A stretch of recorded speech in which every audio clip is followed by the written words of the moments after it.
Hello and welcome to the Agile DevOps Virtual News Desk. I'm Owen Gadamer, the Community Manager at TechWell. I'm joined now by Srinivasan Ramasamy, the Vice President of Infrastructure and Application Services at Aspire Systems. Srinivasan, thanks for sitting down and talking with me today. Hi, I'm fine, Owen. How about you? I'm really good, thank you.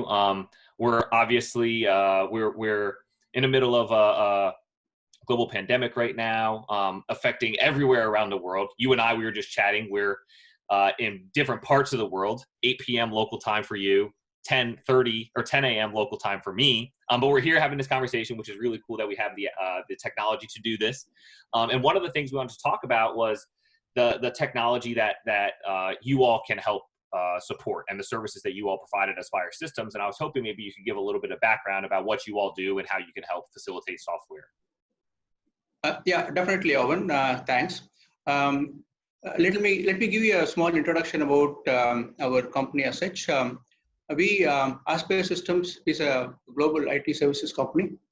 We are headquartered in Chicago, in Illinois.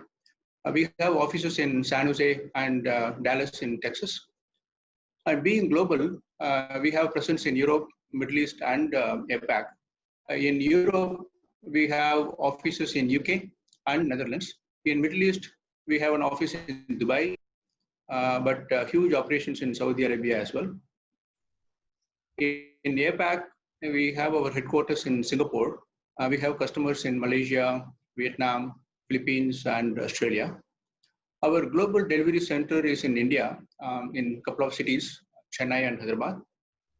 We have more than 3,500 people, specialists in various technologies.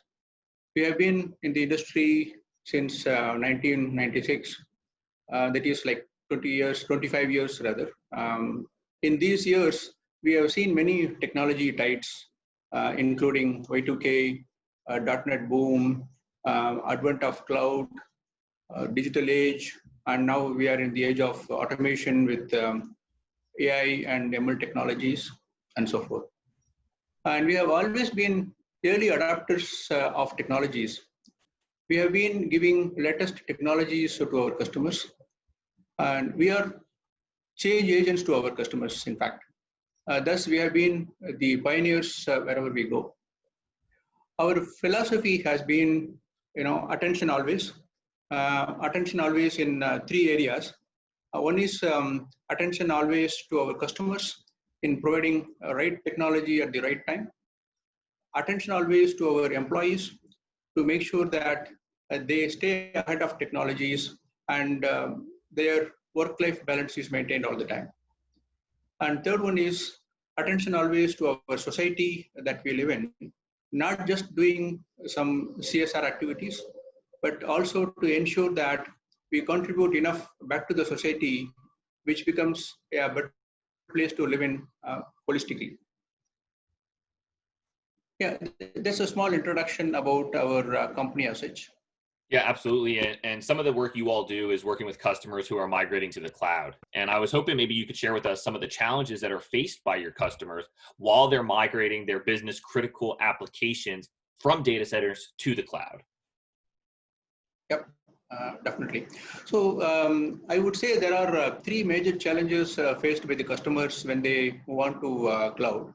The first and foremost, I would say, is the incompatibility. So incompatibility in the sense, when they are in on-prem, they have certain set of infrastructures, components, and applications, and so forth. And when they move on to cloud, they have a different set of components, different set of native cloud services provided by those cloud providers.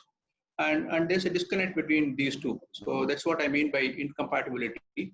And most of these cloud providers, they give some connector of sort to bridge this gap.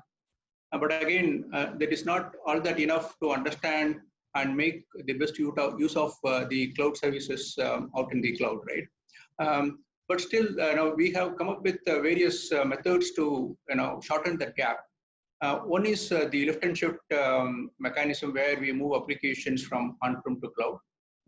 Though it could be easier and faster, but you cannot exploit all the services, cloud native services provided by those vendors. If you want to get the complete benefit of the cloud services, then customers have to re-engineer their applications and some of their infra components. And the second major challenge, I would say, is in terms of security. So when people move on to cloud, obviously security becomes a major impact is what they think. And it's more so, right? Most of the cloud providers, they say that they are 100% compliant with some of the regulatory standards.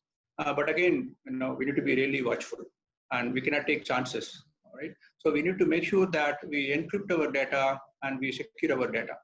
And we also have to invest in certain technologies for antivirus, anti-malware, and anti-ransomware, and so forth. And the third major challenge, I would say, is the DevOps and the associated processes and lack of expertise around that, I would say. So when people move on to cloud, they have to move on their DevOps pipeline and processes along, which becomes sometimes more cumbersome. The tools provided by the cloud providers are different. The way they work are different. And at the same time, customers may not have in-house expertise to handle these things, right? And these are the three major challenges I would say customers face when they move on to cloud. But having said that, we at Aspire, we can help customers to make this migration process as smooth as possible and as quickly as possible. In fact, we have helped customers move close to some 1,000 applications to various cloud providers till date.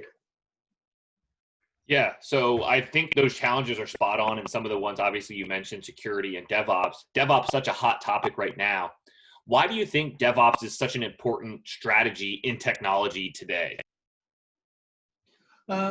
See, like any other technology, DevOps is also driven by the business needs. When I say business needs, it could be two things. One is the consumers on one side, and the other one is the market trend on the other side. So if you look at the market trend, like for example, during this difficult time of COVID-19 situation and all that, many businesses have gone down the drain, and many businesses have seen results beyond their expectations. And some businesses have managed to stay afloat, and they are making steady progress at the moment, right? And at the same time, if you look at the consumers, they are becoming more demanding based on their seasonal needs and their economic conditions and so forth. And to fulfill these demands of the consumers and the market, the customers have to make their applications capable enough to handle these changes very quickly. Some of these changes or some of these releases can happen once in 6 months, but some of these releases have to happen as quickly as once in 2 weeks, right? And DevOps helps those kind of changes happen very fast and very quick at these kind of paces, right? So that's when DevOps becomes more and more important in the current scenario. Yeah, and one of obviously a big piece of DevOps is the pipeline that you're able to create and the tools and technology you're using. One of the main players when people are starting to learn and adopt DevOps practices is all about containers and learning containers and how they can help facilitate speed and velocity and whatnot. Do you see containers? Where do you see them trending, I guess, over the next amount of time? Do you see them continuing to be popular, getting more popular? Yes, actually, if you look at it, the containers are the hot trend at the moment, and they are the latest trend as well, actually, right now.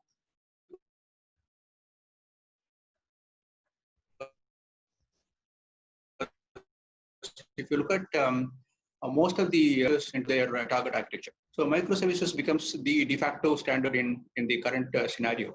And containers are very indispensable part of this microservices journey, right? So that makes it more the applications more and more scalable, and they can help them to heal faster and better. So that's the reason the containers are and microservices are very important part of the today's application architecture.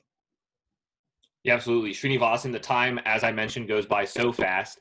I do want to thank you for your time today. If you are interested in learning more about Aspire System Services, if you're interested in learning more about cloud migration, DevOps, containerization, microservices, make sure you stop by the Aspire booth at the virtual event.